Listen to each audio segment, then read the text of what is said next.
শ্রীমৎ নীলকান্ত গোস্বামী প্রভু সুন্দরের লেখা ব্রহ্মচর্য ও সত্য সংহিতা গ্রন্থের কিছু অংশ পাঠ করছি।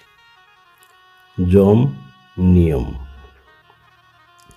অহিংসা সত্যাস্তেয় ব্রহ্মচর্যা পরিগ্রহায় যমা। অর্থাৎ অহিংসা, সত্য, অস্তেয়, ব্রহ্মচর্য ও অপরিগ্রহ এই 5টি সাধনার নাম যম। যম অর্থ আত্মসহিষ্ণুতা, অর্থাৎ বিশেষ রূপে সংযম অভ্যাস। অহিংসা কায় মনোবাক্যে হিংসা পরিত্যাগের নাম অহিংসা। কায়িক, বাচিক ও মানসিক এই ত্রিবিধ হিংসা পরিত্যাগের নাম অহিংসা। কায়িক হিংসা শরীর ইন্দ্রিয়াদি দ্বারা হাস্য কৌতুকের ছলে কোনো পক্ষী কিংবা জীব জন্তুকে উৎপীড়ন করার নামই কায়িক হিংসা।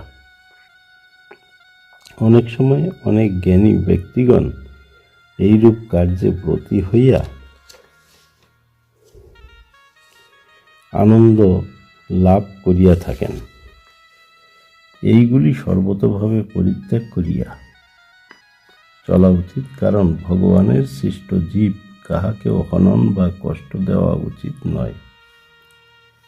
এবার বাচিক হিংসা। বাক্য দ্বারা কাহারও প্রাণে ক্লেশ উৎপাদন করার নাম বাচিক হিংসা। অনেক সময় অপর তো দূরের কথা, নিজের আশ্রিত ব্যক্তির উপরে ক্ষমতার অপব্যবহার করিয়া থাকে এবং কর্কশ বা রুক্ষ ভাষা ব্যবহারে তাহাদিগকে সন্ত্রস্ত করিয়া তোলে। এই আভিজাত্য অহংকার অন্তর হইতে ত্যাগ করিবে। মিষ্টি ভাষা বা ভালো ভাষা দ্বারা সকলকে জয় করা যায়। এই ব্রহ্মচর্য পালনে যে কোনো ব্যক্তিরই মিষ্টভাষী হওয়া আবশ্যক। মিষ্টভাষীদের পরশ্রী কাতরতা অর্থাৎ মাৎসর্য গুণ জয় হইয়া থাকে। এমনকি একটি সরল মিষ্ট চাহনিতে অনেক তাপিত প্রাণের শান্তি আনে। তাই সর্বতোভাবে বাচিক হিংসা ত্যাগ করিয়া মিষ্টভাষী হইতে অভ্যাস করিবে।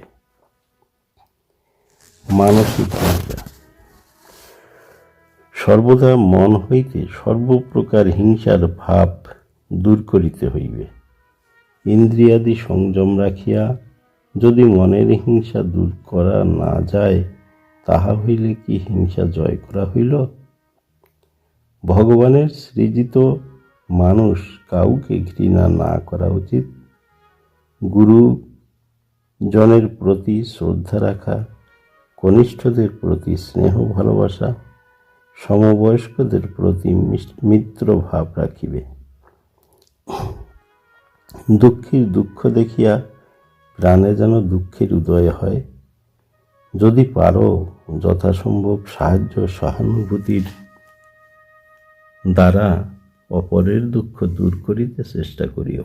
কাহারও পুণ্য বা সুকর্ম দেখিলে মিত্রতা স্থাপনপূর্বক আনন্দ বর্জন করিতে সচেষ্টবান হইবে। পাপকে ঘৃণা করিও, পাপীকে ঘৃণা করিও না। সেখানে উদাসীন অবস্থায় চলিবে। যদি সম্ভব হয় তাহাকে সৎপথে আনিতে চেষ্টা করিবে।